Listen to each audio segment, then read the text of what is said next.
Productions for Star Trek are once again getting underway, some coming back from a holiday season break and some getting ready to start this year, even with COVID restrictions locking down many countries around the world. Today, let's talk about Picard. Engage. Hello everyone, my name is Captain Jack and welcome to Trek Central. It's been roughly a year since Star Trek Picard premiered its first season on CBS All Access and Amazon Prime Video. Just yesterday, myself and the Trek Central team were sharing memories about covering the Picard premiere event here in London. And now, we have further news to discuss about Season 2, when it's starting production and what we might expect. If you're new around here, be sure to hit that subscribe button so never miss a video from the team here at Trek Central. We're also on social media, so keep up to date with the latest Star Trek news, lore and reviews and discussions by following us on Twitter and other social media platforms. All links, including one to our brand new website, are in the video description below. Engage! Filming for the second season of Star Trek Picard was originally planned to start in the summer of 2020. However, due to lockdowns around the world and productions now adapting to COVID protocols and restrictions, the start date has been pushed back several times. It was first indicated that January of 2021 was going to be when filming for Picard would start. However, that has now moved to February, so just less than a month away, which also aligns with comments made by Sir Patrick Stewart in his interview with GoldDerby, which we'll discuss in a moment. Actress Jeri Ryan, aka 7 of 9, confirmed in a tweet that February 1st is now the start date for filming of Star Trek Picard Season 2. Now you might be wondering why Discovery Season 4 got the green light to shoot back in November. Well, it actually comes down to location. Discovery is filmed in Canada, while Picard is typically filmed in Southern California, which at the time of Jeri Ryan's comment back in December was facing a new surge in COVID cases, as was much of the world. The situation is still the same, but naturally the production team would want to take extra precautions with this. Combined with Sir Patrick's comments, it seems like Picard will indeed start filming next month in February 2021. Sir Patrick Stewart recently sat down with GoldDerby for a virtual chat. During the discussion, he's spoken of what it's like to be waiting to get back to work on Season 2 of Star Trek Picard. During the interview, of which you can find a full link in the video description below, Stewart mentions how this has been the longest period without work in his career. However, as of the last couple of weeks, he has been called to the studio for wardrobe costume fittings. This is clear signs that Picard Season 2 is due to start filming very soon, something we've known for a while as mentioned earlier. Stewart also confirms that he's received 5 scripts for the upcoming second season of the show, and different drafts of those scripts. The key takeaway from this is Picard is moving closer and closer to being in production for the second season. What I love about this interview is you can tell that Sir Patrick is generally keen to get back into the swing of things with filming the second season. He even goes as far as saying the following: "I want to work. That is what I'm here for, that is what I do. I want a script in my hand, I want actors in front of me. I want to hear somebody say, stand by studio. It's gonna happen and it's within view now." Continuing the interview, Stewart also hints towards the story elements of the season ahead, specifically referring to the Season 1 ending. As you may recall, Jean-Luc Picard was resurrected into a synthetic golem body, which did indeed create a lot of discussion about how the character will be going forward. Luckily, the creative team have been discussing this, as Stewart mentions he's had conversations with executive producer Akiva Goldsman, as well as new showrunner Terry Matalas.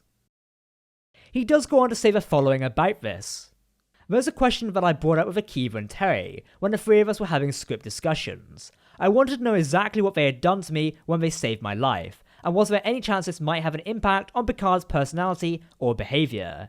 They felt it probably wouldn't, but it lies there an option we should need to take it. But also there's another human aspect being introduced in Season 2, which I'm not allowed to talk about, but it's going to have, I think, quite an impact." Obviously the topic will likely and hopefully be discussed in Season 2, as glazing over it would not make much sense. Likely we'll see Picard adjusting to life like this, and dealing with it and how it's affecting him.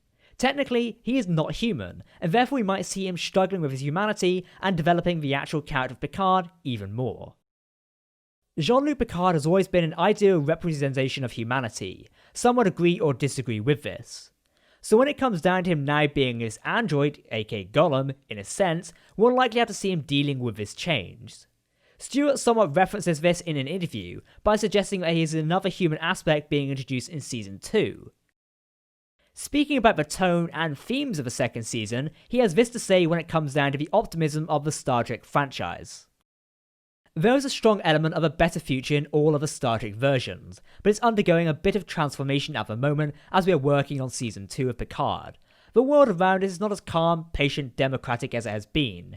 There are issues that are very contemporary. We're not tuning into European politics or American politics at all, but there is a sense that things have gone wrong and they need to be put back on track again. He continues by saying, I hope it will have a beneficial impact on the audience when they watch here. We don't lecture people, we tell stories. That's our job. But I hope nevertheless that this is the sense coming through, and I'm sure it will, of we have issues and there are problems, and there is unfairness in the world, and we've got to resolve this if we can. What Stewart is saying here is almost similar to some of his comments about Season 1, in that being on how the galaxy is currently going in Star Trek Picard. Given that synthetic life might now be allowed under the Federation, thanks to Picard and Riker's intervention in Season 1's final, this could allude to the transformation. He's also commenting on how Star Trek has traditionally told stories which share elements of world politics, but don't stand to lecture people on certain topics. I personally think this is where people sometimes get confused with Trek's stance on politics and how it's told through storytelling. As Sir Patrick mentions, they're telling a story here. Star Trek has told many stories across its 50-year plus legacy, and by doing so, has informed many of certain political and social issues, which can be compared to some things in real life. Hell, what was mentioned back in the 1990s can be somewhat relevant to today's real-world issues in a way.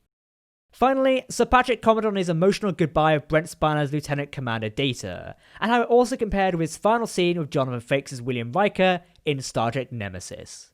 Stewart said the following. That long scene, I think it was 7 pages, which is long for a TV series. At the end of Season 1, when Brent and myself were alone on the set, and that is when Data told me that he wanted from me. I think it's one of my happiest days on a film set, because not only was the writing outstanding and complex, and beautiful, but I was sharing them not only with the character of Data, who I admire, but one of my dearest and most beloved friends, Brent Spiner. It almost became overwhelming. Right at the end of the scene, I got to walk out of the door and leave him, and then I turned around and say, "Goodbye, Commander." And for several takes, I couldn't say it. I couldn't get the words out. I felt so emotional. It was exactly like Star Trek Nemesis, and I had a scene with Jonathan Frakes in my ready room where we were saying goodbye. And Riker said to me, "It's been an honour." And I had to say, "No, the honour is all mine." And again, it was just too much. It's really interesting to know that it took 7 pages to film that scene of Brent Spiner, and personally, I find it really emotional how Stewart struggled to film the scene, similar to how he struggled finally saying goodbye to William Riker in Star Trek Nemesis. That scene with Riker is one that will always stick with me, given it's essentially the end of an era. Hopefully Data and Picard's scene will also reflect like this in years to come. Serving with you has been an honor. The honor was mine, Captain. One thing which I was reminded to mention is that while Picard may have finally said goodbye to Lieutenant Commander Data, Brent Spiner could still return. Akiva Goldsman has hinted in the past that Spiner could return in Season 2, likely playing Dr. Altan Inigo Sung, who was introduced in the Season 1 final. Now that's everything from a GoldDerby interview with Sir Patrick Stewart. As more of the cast members return to LA for filming, we'll likely get more news, information and images from the production of Star Trek Picard Season 2. Restrictions pending, of course. If you're excited for Star Trek Picard Season 2 and looking forward to learning more about the show, then follow along for more information. Star Trek Strange New Worlds and Discovery Season 4 are currently in production, and we're covering them as well. If you want to keep up to date on all the latest Star Trek news, lore and more, then make sure to hit that subscribe button to never miss a video from the team here at Trek Central. You can also follow us on social media, visit our community website, or join our brand new Discord server. For now, I've been Captain Jack, thanks for watching, and we'll see you next time. Live long and prosper, my friends.